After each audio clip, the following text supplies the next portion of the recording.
Hi, welcome to the Anxious Developer Podcast with me, Predovich. Here I share my knowledge on how to reduce your stress, become more present and productive as a developer. Let's make writing code fun again. You are listening to the second part of this episode. In case you missed the first part, make sure to go back and listen to it. Now, enjoy.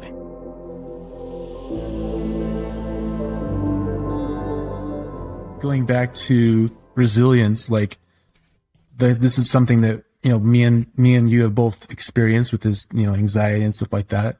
And you're right, it's like I try to be mindful of if I'm identifying with it or not. If I say like I'm having anxiety attacks or I suffer from anxiety attacks, if you're constantly using those words, you're identifying with it.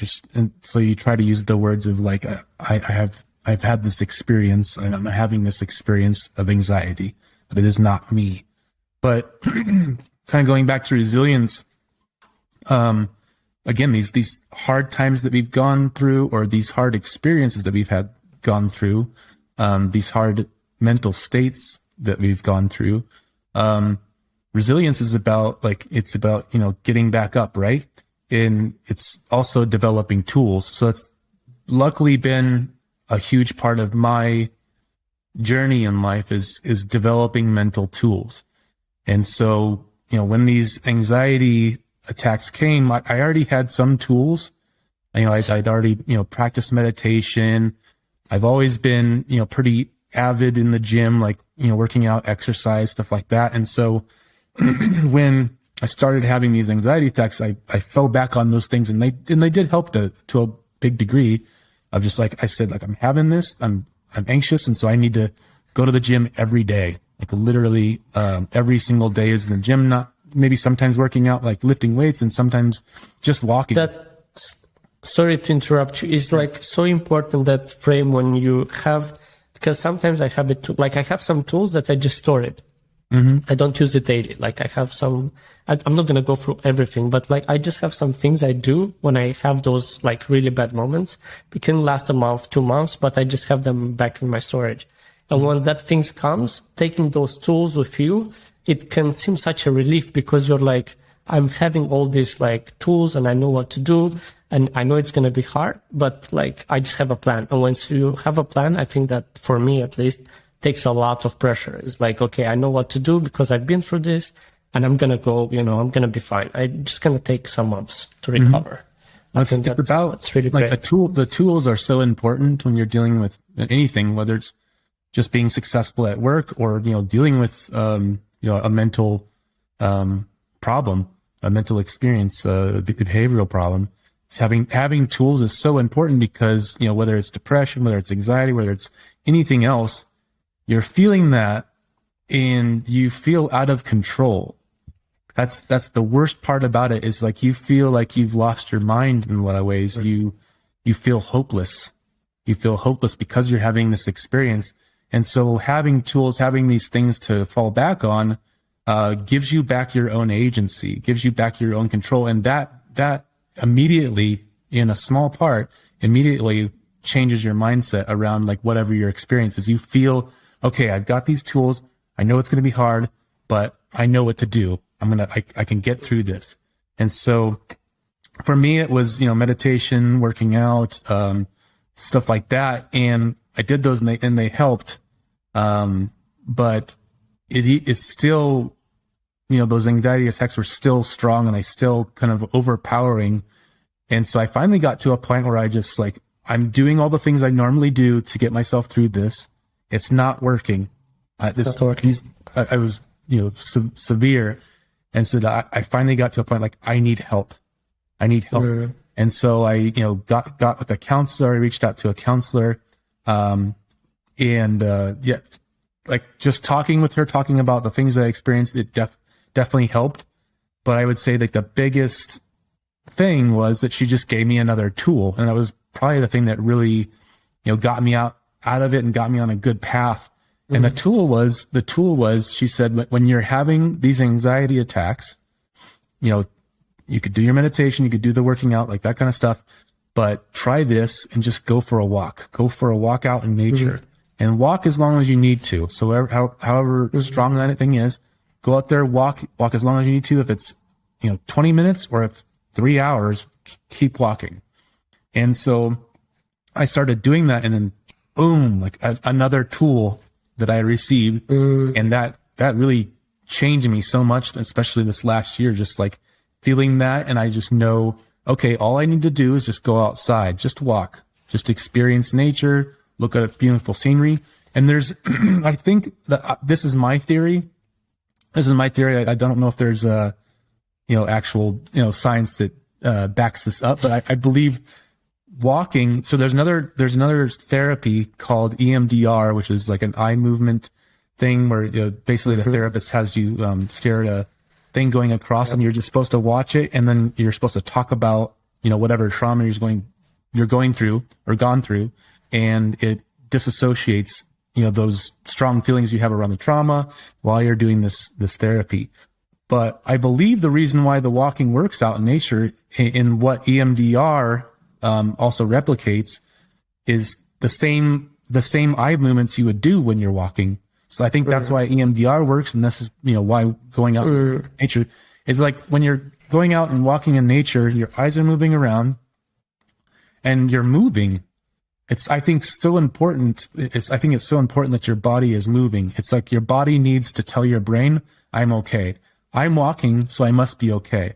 And your brain's like, I'm able to walk, so that means my body's okay. Like I'm safe. So this is interesting, in terms of, I think that's what resilience is all about is, one, it's a positive, generally a positive mindset, and a curious mindset of what the future is, and like getting up each time you're knocked down, or going back to work each time you take a break. But it's also, the big piece of resilience is, and what makes you incredibly powerful and resilient, is developing tools. So so you take a 10-minute break, and then you get distracted and you're on social media and all this kind of stuff. What is a tool that could stop you and get you back to work, which is what you want to do to be successful?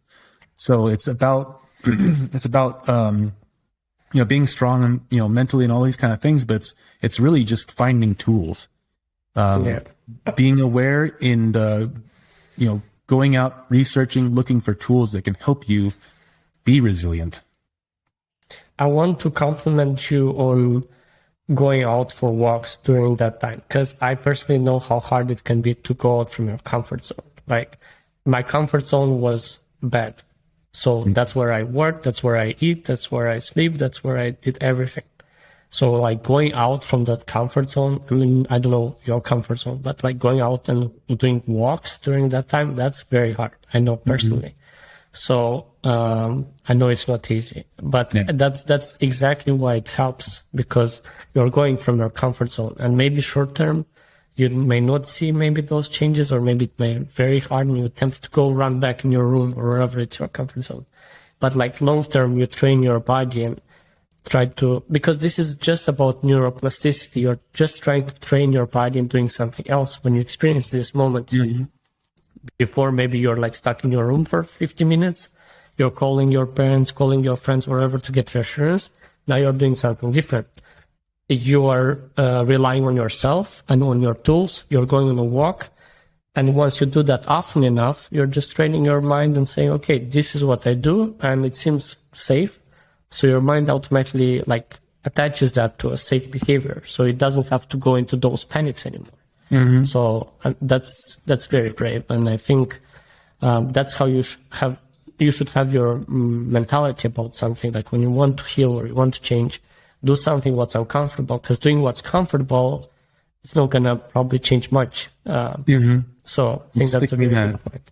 And that's what one of the therapists said, is just like, you're experiencing these emotions in, what setting are you in? Well, usually I was in my bedroom, because a lot of times like that's where I work. Like that's what same thing as you, like you're working from bed, that kind of stuff. So it's like, you need to break that pattern. You need to get out of that environment, go out the nature, like all this stuff, and like experience something different, and that will help kind of break that pattern. So just so important to just whatever funk you're going through or whatever.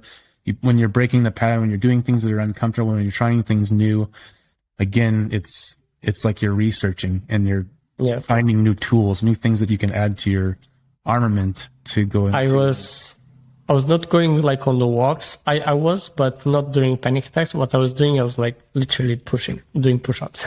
Oh, yeah. That's like working out. Like, yeah. Or doing, I was not doing push-ups to get fit in that moment. It's just like to get my heart kind of like, you're like moving your anxiety or stress from like, from just the mental stress to physical stress, right? And I think we talked about this like way before, like rabbits, I think do that. They like stress, they like shake, right? So something like that. Yeah. So, moving to that physical stress. So you're like, that's a very good way. I think in nature, animals do that all the time to distress themselves. So mimicking that. And I think walk is kind of a little bit the same in a way. Yeah, I think again, like the body and the brain are so connected.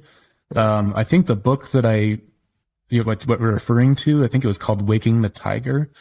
And the guy just talks about, like while animals deal with like stressful events or pain or whatever, is they have, kind of rituals that they do. They have their own little tools. And so he discusses some of those. And so I think he links a lot of the body and mind in that book. Another thing, if we have time, about dealing with, like resilience is being able to apply meaning to whatever you're going through. If you have meaning, if you have a why, you can get through anything. And that's really discussed in a book from Viktor Frankl. And he was a World War II concentration camp survivor. He was a psychologist that was stuck in this concentration camp, and he saw firsthand, it's like really sad. He like saw firsthand how powerful meaning is. Those prisoners that, he talks about this in the book, but those prisoners that could apply a meaning to their suffering, that I'm here, but I'm here, but I'm doing this for my family that's not here. Like I'm stuck here and I'm suffering for them so they can be free or not here. And those were the ones that survived. Those are the ones that didn't give up because they had a why. And so that's that whole book talks about, is man's search for meaning, and how meaning gives you, like, I think meaning kind of gives you like the core value, like the thing that everything else, like it's like meaning is like the toolkit, like it's like the box that you put all your tools in. So if you have meaning, and this is the first time I've ever thought of this analogy actually, if you have meaning, that's like your tool chest, and then that allows you, because you have meaning, because you have purpose, all that kind of stuff, you're now out there trying to find those tools. Like, I need to get through this, or I need to go this place, or I need to get this work done because it means this thing to me. And so I'm going to reach in my tool chest and get that, or I'm going to find this tool and put it in my tool chest. So, I think meaning is a huge component. It's the base. It's the foundation of resilience. I was laughing because you kind of read my mind. Like, my next question was about, like, what do you think about why in the resilience, like the purpose behind it? Because that's a very important. And that's because we've been working together for 5 years now. So you kind of know how my brain works, and I kind of know how yours works. Yeah. I have some thoughts about purpose and why. What's interesting is that in a way, we want to go and research our why and purpose. And I didn't find the answer. Right answer is like, but I believe that you shouldn't research your why and purpose like too much. You shouldn't like force it. Because then you may come up with different purposes, like the ones you'd like to. Like, I would like this to be my purpose, but maybe it's not your purpose, and you're just like faking it in a way. So I'm not sure how to find your why, but I think that's kind of comes naturally. A part of it just comes naturally. And what do you think about like pushing your I'm like, I want to believe like this. How do you think? Yeah. So for me, it's always just the things that were important to me kind of came to me, and it wasn't like a conscious, like, I got to find my purpose. I never had those moments. So I can't really speak to that experience of kind of being lost and, what I want to do with my life kind of thing.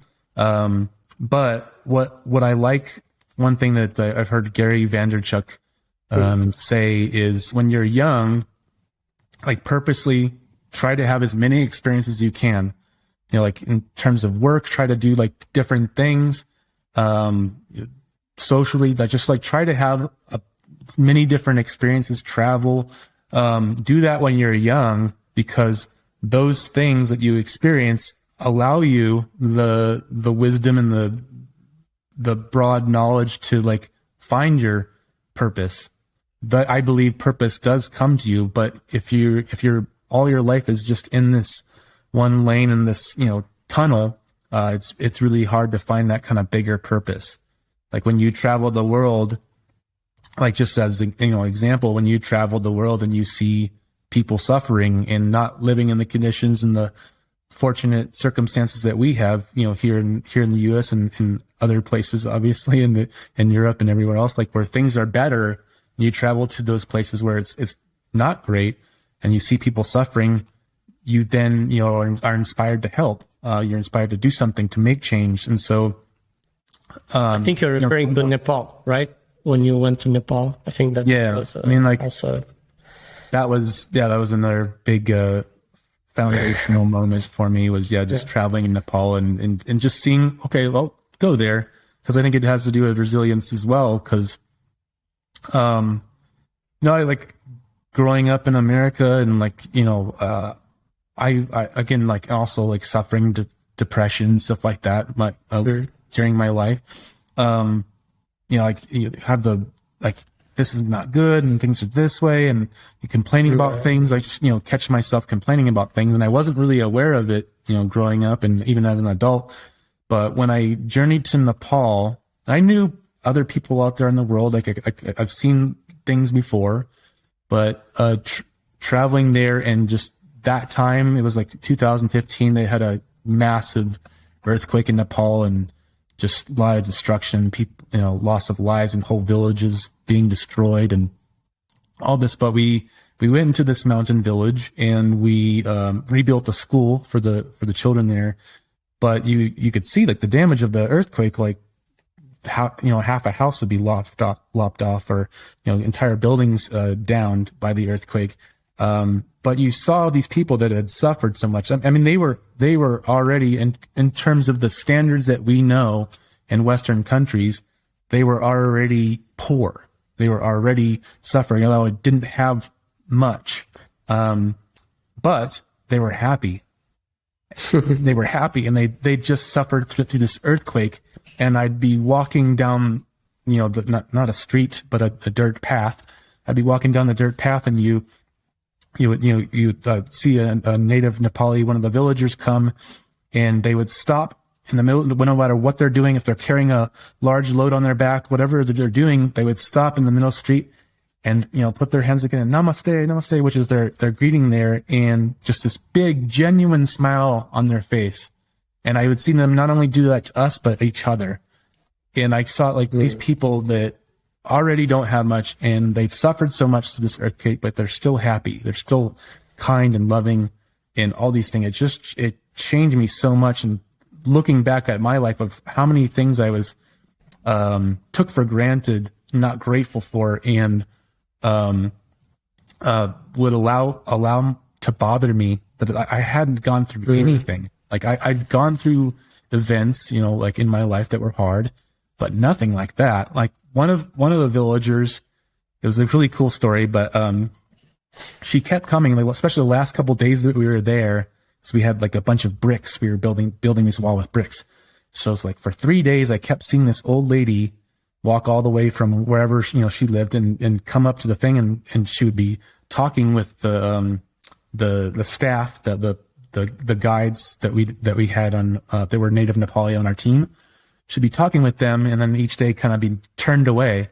And I finally asked, on like the third day, I was the team leader of this, operation there. So I finally asked them. I was like, okay, what's she coming here for? I was just interested. And she said, oh, she was saying that she wanted a few bricks. She wanted a few bricks so she could make a fireplace so she could cook in her home again. And I was like, we've got a bunch of bricks here.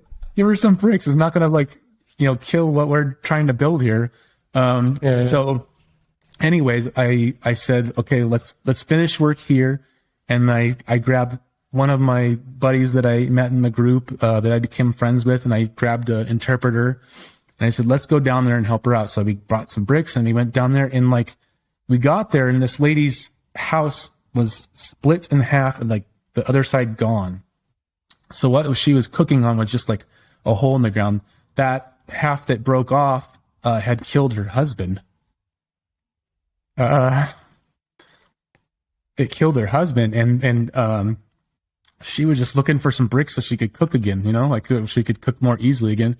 So anyways, we brought these bricks down there, and we've never done any of this before, but we were like, okay, we'll build her a fireplace, build her a nice thing that she can put her pots on and stuff like that. And so we looked around, we found a place on the, in the village where there was clay. So we scooped up a bunch of clay and we brought it back in buckets, and we started building this little fireplace, and we built it. And yeah, she was just so grateful. She brought her family over, and they brought tea for us, and just, celebrated that little moment. And, again, that was just, another moment that whole experience in Nepal just really changed me in terms of in order to make change, you don't have to do that much. Sometimes it's just a brick, You don't have to do that much for people. You don't have to do these big extravagant and change all these things. Sometimes you just give them a brick and they're so happy, and you've changed their life in that moment. You made things easier for them. So just a bunch of really cool experiences, both good and bad that I've had, but I think they've made for a very interesting journey. And that's why I continue my mindset is just, I'm curious about what's next always. I had something not so much similar, but we were traveling through some of the Bali Islands, around Bali Islands, like Nusa Penida, Lembongan, I think it's called. And then, so we actually were pretty lucky, because in the time we were traveling through the islands, we went, so going back, just some backstory.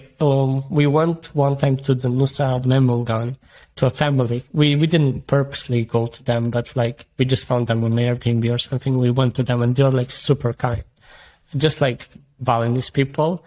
But I think because that's a small island, they're even more kind to not necessarily foreigners, just anyone who comes to their place, and they're very kind, and they helped us with so many things. And then we said if we come again, we will come to them for certain, So after 1 year, we went back to those islands to travel around them. We went to them, to the same family, and they're so happy, and they remembered us. So we're we spent amazing time together.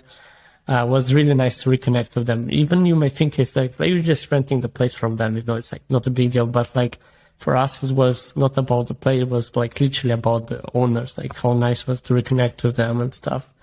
Yeah. And so yeah, we were sleeping at their place.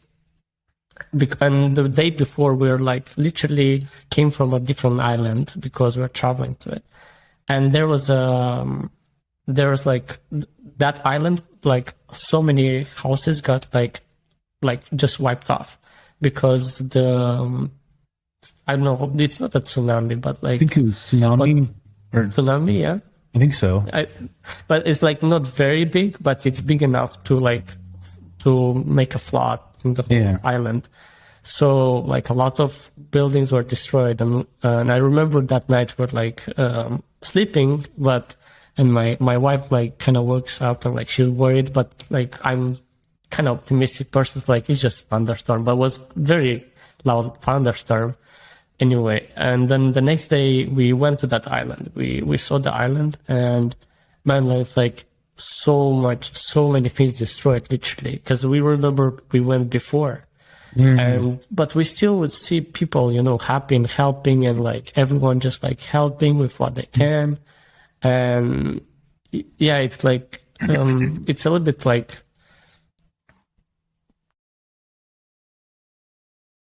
put your feet on the ground, and you realize that things are like, what things you are like so complaining so much about, and like you're like, oh, why Apple is not releasing a new iPhone? Like why they're delaying their release? Like those, like we worry about them so much, like things that are not so important. And you see other people, like they lose their houses, they lose, some of them, their families. And I think you have to actually be in that place. You don't just have to see it on the news. I think that it impacts you in a way, but I think when you're actually in that place, I think that's like a different realization for you. For sure. For sure. Yeah. So that's what I said before. I was aware of this stuff. I was aware people who are living in certain ways and, don't have as much as me. And I, could appreciate that, I guess, but like to actually physically be there and experience these people and just how wonderful they are. It really changes you, for sure. Yeah. We almost actually passed the 1 hour mark, but before we finish, I would like to, it's quite fast. We went quite fast. But I wanted to ask you, Brock, what are some tips we can give to our listeners right now that they can build this resilience right now? I mean, of course they'll probably go through their life as usual. They'll try to be aware of that, but is there anything they can do it today, even just today, to build that resilience? I'll just give you kind of the tools that I use pretty frequently. So one is, definitely start a practice of meditation, no matter what. That allows you to be more aware of how you're feeling, what your body's feeling. And then from that knowledge, you can then, if you're, say, for work, like your resilience and you're aware of it, you're aware you're getting distracted. Now you can get yourself back to work, or now you can use one of your tools to get you back to work. So I think practice of meditation really helps with, mindfulness, awareness. I think physical activity, having some kind of physical activity in your life really helps with dealing with that and just building up a strength, like more of an endurance for work, I would say. But so I think everyone should read. There's so many books that I'd recommend, but I would say everyone should read Man's Search for Meaning from Viktor Frankl. That's probably just a very foundational book for me. And then for me too, going for walks was another tool that I had. I know one thing I've also used is also just like videos on YouTube. And so say if I'm in a funk, if I'm feeling anxious, or maybe feeling if I'm feeling any kind of depression or anything like that, if I'm going through a funk, literally books will change that. A good book will change that. But also I use videos that I'll simply type in on YouTube, motivation, and I'll watch some, great motivational speech from whether it's, guys like Tony Robbins or Terry David Goggins. It's a good one. What? David Goggins. Yeah, David Goggins is a little crazy, but I like him. Just type in motivation on YouTube, and if I'm feeling in a funk, sometimes I'll just begin my day with that right away as soon as I wake up. It's not good to reach for your phone right away, but in that case, I think it's okay. I reach and I type in motivation and just start watching a video, and before you know it, within rather than trying to motivate myself, and that may be taking 30 minutes or an hour or whatever, if I'm in a funk, in 5 minutes, I'm okay, let's go, let's get to bed. It's kind of it's putting a good voice in your head right away, rather than starting off the day and oh no, I've got this thing to do and this thing to do, and all that kind of stuff. So it gets you to go to work faster, get on with your day faster in a better mindset. Yeah, I agree with you. I think there's a lot of over the past years, like a lot of people say some motivational talks are not good for you because it's just short term. And I partially agree with that. But I think also like whatever works for you, especially if you're taking action after that motivational talk, I think that's okay. If it motivates you enough to start your day, maybe you need that little, boost. Some people use caffeine. I mean, that's the same motivation, you can call it. So, whatever works for you, but I think you have to do action. Like after you listen to that motivation or book, you have to do action because you're like, if you're not, then doesn't make big impact on you. So fully agree with you. I think one big thing too that I don't think I've talked about yet, but another tool is like some people have it's like the 7-second rule or the 5-second rule or whatever. I don't prescribe to like a certain number of seconds, but I keep I would say I try to limit it to like 30 seconds or something. But if you have something that you believe you have to do, like whether it's like going to work out, getting up and doing this thing over here, like whatever it is, having like that 5-second rule, 10-second rule, 15-second rule, whatever's comfortable for you, having this thing of like, I have no choice. That's good for me. I have no choice. I'm going to do it. I'm not going to wait. Because what I notice in my life is I would get stuck. I would, even just like going to work out, I get stuck in, I'm not feeling it right now, but like maybe in like 30 minutes or maybe in like an hour from now, I'll feel better and I'll feel like I should go to the gym. Never happens. That never works out. Like you could wait 3 hours and you still don't feel good enough. So why not just skip all that crap and just do it now? Like you're not going to feel any better, 2 hours from now. Just go do it now. So, that's been like another big thing. I think that kind of involves resilience. And that's another tool of resilience is just like, don't wait. Don't wait to feel better. Don't wait for this thing to happen. Don't wait for someone to come save you or, business wise, like an investor to come and invest in you. Go do what you have to do. Don't wait. It's all in your control and just do it now. Don't wait. Yeah. Great. I think there's like so many things we can talk about. I'd love to discuss them. I think those are for another episode. But before we end this, is there anything, Brock, that you would like to discuss? Maybe we didn't cover and like you just want to put it there. I just wanted to say like how proud I am of you. Like just the development that I've seen over the last 5 years that we've known each other. Like just watching you from the outside, I'm just really proud of you. I just think that you're probably one of the best people I've known. You're just an incredibly kind and good person, but you're also strong. Like, I don't know if you see yourself as that, but you're strong and like the things that you've gone through and your resilience, you're constantly curious to go out and find those things that make you better. And you're also you're brave in terms of, how you approach life and you're not afraid to try new things. Like some people are like, again, they stick in their comfort zone. They don't try new things, but you do. And so, it's just been a pleasure, not only professionally, how you've developed, like how you've developed professionally is quite amazing as well, but also on the personal side, it's just been a pleasure to know you. And so I'm really glad you're in my life. Thank you very much, Brock. It's very flattering. I mean, I do see, flattering, sorry. So definitely there is some, I see myself sometimes I'm doing progress and stuff, but we all have like those negative, I guess, intrusive thoughts that we have sometimes. So, but yeah, doing my best. Yeah, you're doing great. Right. Yeah. Thank you, Brock, very much for coming here. I think, again, we're not like a big podcast, Jay Shetty and something like that, but I think we're doing an impact as long as some people listen to us and people do. So as long as we can help maybe one person, I think that I'm really happy with that. So thank you again very much. I look very much forward to you coming back here and talking about our stuff. I'd love to. Yeah. Thank you. Bye, everyone. Bye-bye. This has been another episode of the Anxious Developer Podcast with me, Andrei Skrvac. Make sure to follow me on Twitter. You can find me at Andrei_Skrvac, as well as on Instagram at Andrei.Skrvac. I would love to connect with you. If you like this episode, make sure to leave a review on Apple Podcasts and Spotify.